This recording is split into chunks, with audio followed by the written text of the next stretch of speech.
All right, we're going to walk through the new training facility that we designed. We put a lot of time and effort into making sure that we have buildings designed that are going to be good for what the needs of our firefighters are in Estero. So starting at your left, you see these pylons. What we're going to be putting over here is we're going to get two 40-foot Connex containers. We're going to butt them up to each other, and we're going to create a mobile home prop. The next building that we've got over here is a one-story house. And we've got this kind of design that we can do a couple different things with it. On the front side, we're gonna put a 20-foot Connex container on wheels, and that's gonna be our garage door prop. So we can put the garage door to the left side, and we have a left-hand garage door with a right-sided entry, or we can slide it over to the middle, and we can have a shared garage with a duplex with two entry points on our alpha side, or we can slide it all the way over to our right, and then we have a right-handed garage door with left-handed entry. So this particular building is 1,600 square feet. Like I said, we can divide this to be an 800 square foot duplex, or we can leave it as the full one-story house. We put two doors on the Alpha side, and then we have a door on the Bravo side, and we have a door on the Delta side. What this does is this allows us to have a couple different configurations for when we're doing our hose stretches, so that every stretch isn't the same way. We also left plenty of room out here, that way we could add simulated bushes and yard debris and stuff like that to make those stretches a little bit tougher. In Florida, our building code changed, so some of the doors are inward swinging, some of the doors are outward swinging, so this was done on purpose that the crews, when they come up here, can experience both. As you walk around the building, something that we found that we didn't like at other training facilities is that most other training facilities are built strictly like on a concrete jungle, which makes it difficult when you're dealing with ground ladders and stuff. So we have got a mix of different terrain as we walk around this building. So we've got concrete in the front, we've got some rock, crushed rock up on the sides, and then we've got grass all the way to the back. For our design, we tried to make all of our windows mimic what we've got in our district. So this is our pretty standard size window for Estero. What we did with the bathroom window, this one's a little bit smaller, which we know most bathrooms are smaller, but we made this one to match the Denver drill dimensions. That way we can go inside, we can make this opening just as narrow as the 28-inch wide windowsill is. And then we can do our Denver drills right from here. So it's kind of multifaceted. Let's walk through the building. We'll show you some of the configuration of the building that we put into it. All right, so our buildings that we made are completely concrete. We're not planning on doing any burning in here, but we wanted to be able to flow a lot of water and not damage the actual structure. So we've got, like most of our homes down in Florida, we've got a front door, we've got a big bay window, which usually indicates some living space, whether it's a family room, dining room, or living room. And then in the middle, we've got some room so that we can throw our kitchen. And we can make our kitchen on this side, we can make our kitchen on that side. So we can change kind of the layout once crews get inside a little bit. But in general, we've got that front door opening up to a common area with our bedrooms off to the sides. What we did with this in the middle, this is gonna be kind of our background for our kitchen, but we built in a windowsill in here. So that way we can practice doing drags on the inside out of the Florida sun, and we can also do window lifts in kind of a cooler environment. As we get to the bedrooms, we look at, when we do our size up from our buildings, we kind of have a general idea where the bedrooms are. So in this building, we've got 2 bedrooms and a bathroom that are off on the Delta side, and we have what appears to be our master bedroom is on our Bravo side. So you've all been in fire buildings and training centers where you know the layout of everything. So we tried to change this up a little bit, that we can make the entry point for our bedrooms this typical, like a vestibule style, where we've got a bedroom, a hall closet, a bathroom, and another bedroom. Or we can shut this area off and we can make our entry points to our bedrooms on this side and respectively on the other side.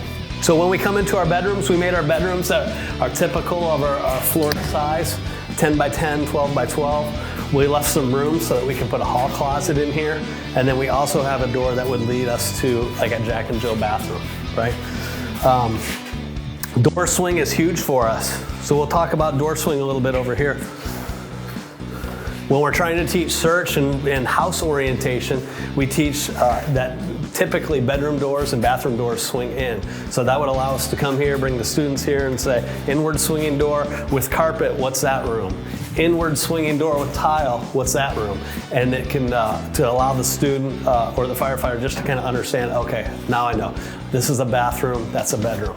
Hall closets, typically the door was gonna swing out, that way you've got room for the shelves. So we're gonna build a door in here so we can show that a little bit better. And then we've just got the other bedroom over on this side. As you notice, most of our rooms, we have a slight slant to the outside with a hole in the floor. That way we don't get water, standing water in these rooms. Other thing you're gonna notice in these is we've got skylight, if you will. So most of the time these are gonna be closed, but this is a flat roof. So it's gonna give us the ability to have different pitched roof props up on the roof, allow crews to actually throw a ladder, go up there and vent, and then we can put a piece of drywall over here and guys can actually punch through and ventilate this room.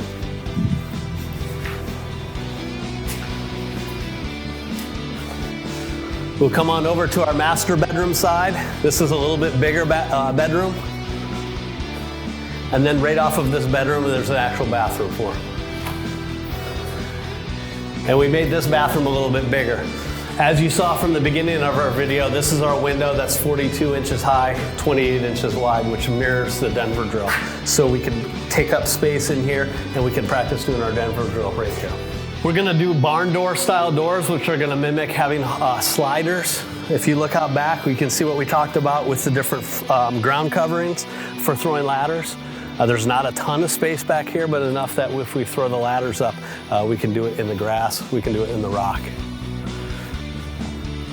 The other thing with this building, we're gonna build 4x8 panels that we can move. We're gonna have the ability to put the 4x8 panels right along this line to match up with this wall, and that way we can subdivide this. So this could be a duplex, a 1-bedroom duplex, and a two-bedroom duplex.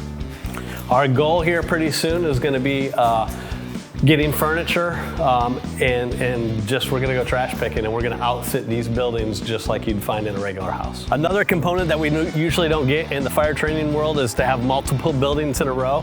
So we've got the trailer that's gonna be on that side all the way to the left, the single story and the 2-story. In Florida, a lot of the homes now are getting built really close together, which kind of messes up how you're throwing ladders if you're using the building to butt that ladder. So this gives folks an opportunity just to deal with that close space in between houses. So with this building, just as we did the 1-story, we kind of tried to make it to have 2 different options. The first option, which is obvious, would be a 2-story house, where we've got a master bedroom on the 1st floor, and then we've got additional bedrooms on the 2nd floor. The other option that we have is we can segment this into a 1st-story apartment with a 2nd-story apartment, and I'll show you how those layouts work. We're gonna put a roll-up garage door right here. What that's gonna allow us to do is to store some props, but when we get done doing our scenarios, we can come in here, get out of the sun. We're gonna put up some whiteboards on the walls so we can whiteboard or have our after action talk in here. Just as most of the 2-story houses in Florida go, you've got a garage to either the right or the left, and then we have our main entry point. Always having that big bay window to the right or the left of that front door indicating it's a dining room, family room, or living room. So this is probably gonna be set up for the most part is gonna be like a dining room area. As you come into the building, we've got a couple different options. We can throw some kitchen appliances over on this side and make it be a right-hand kitchen, or we can throw the kitchen appliances and everything beyond over onto our left-hand side.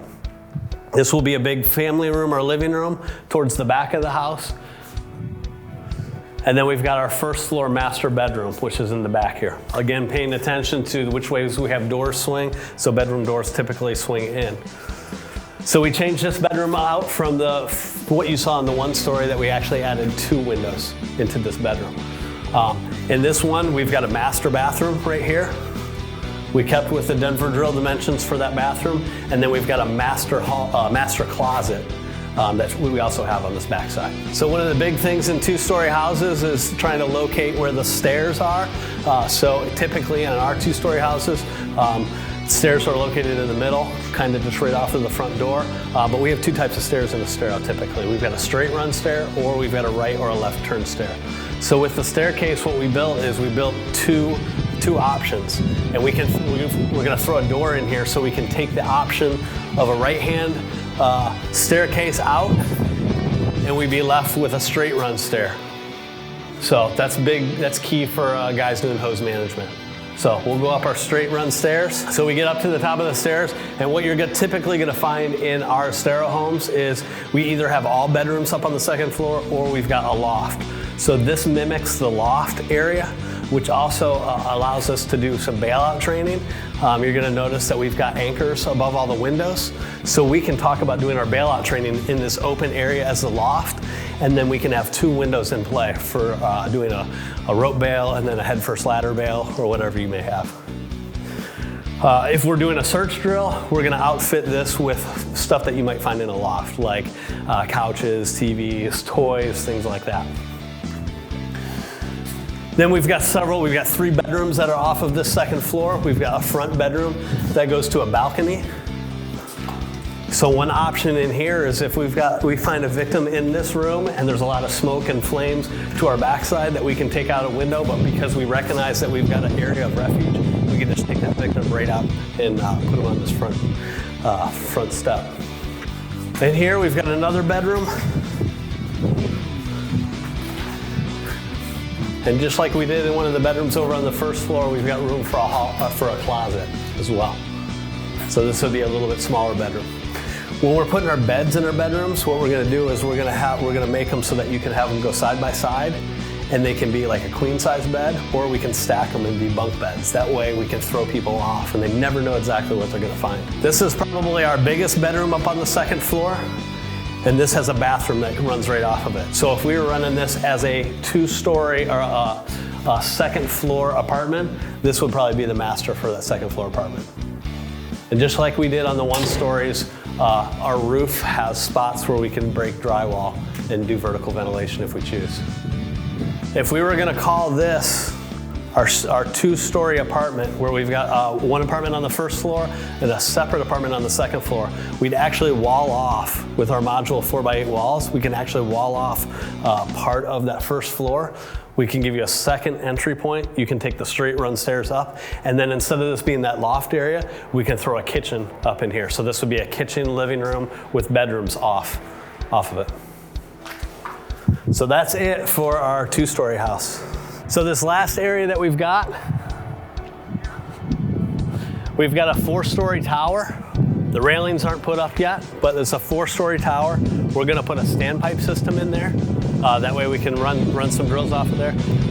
But this big open space, we've got set to be able to go 10 connexes wide, and we're 60 feet deep. So the goal of this is we're going to put our burn connexes in the rear. That way it looks nice, and then we're going to put all of the other 40-foot connexes lined up with the doors on this side. That way we can change how you go down, how you get to the fire. So on this left side, we're looking at doing a double T that we've seen from FDTN. Will allow us to do some live fire, but then also some first floor VES opportunities. And then on this side, we're going to line up our connexes, and we're going to go 6 wide all the way up to that building. We're going to have the connexes, we're going to have openings cut in those, and we're going to be able to have those 4x8 walls we can move around. So we can also set it up as a center hallway, so we can get some center hall fires and actually fight fire from a dirty hallway off of standpipe. So we're really looking forward to adding those props a little bit later on. So the last few components of this outside, we put hydrants strategic across our playground here, if you will. That way we can take and put hydrants in play or out of play. So we've got a hydrant all the way down at our east. We've got one straight in the middle. We've got one all the way down to the west. The hydrant that we have out back that you see here, that's going to be for our safety lines. That way when we're doing our live burns, we don't have lines that are out getting in the way of crews that are rolling in. We've got 2 connexes here. The one over on the right, we're going to be using staging props and building materials in that one. The one on the left is where we're going to keep all of our tools We're going to keep our instructor spare gear and stuff, so that's going to kind of more be our staging area. We didn't run power to these buildings because we didn't want the power to get jacked up, and really we didn't want to mess with having to get electrical code compliance. But what we did do is we've got electric panels in between the buildings that are run for the RV, like an RV plug, so we can take power off of those buildings to run our smoke machines, fire simulators, and any lights and anything that we need to. So we'll probably do another video here pretty soon once these things are outfitted. So thanks for watching about our training facility that we got going. If you got any questions or anything, get a hold of me. My name is Schwalbe, Division Chief of Operations and Training for Estero Fire Rescue.